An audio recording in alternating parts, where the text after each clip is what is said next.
Though, although, even though, speak English with confidence. Hello and welcome. Today we're going to learn the difference between three very common English words.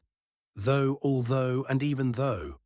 These words help us show contrast, which means expressing two ideas that are different or surprising.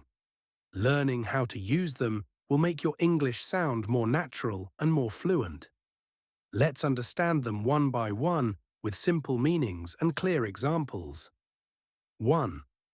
Although, meaning, used to show contrast between two ideas, it is slightly more formal.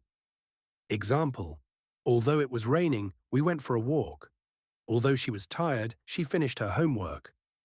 2. Though, meaning, similar to although, but it is more common in spoken English. It can also come at the end of a sentence.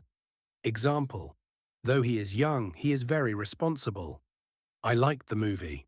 It was a bit long though. 3. Even though, meaning, used to show a stronger contrast. It emphasizes that something happened despite a strong reason. Example, even though he studied a lot, he didn't pass the exam. She went to work even though she was sick. Remember, learning English is not about being perfect. It's about practicing a little every day. The more words and expressions you learn, the more confident your English becomes.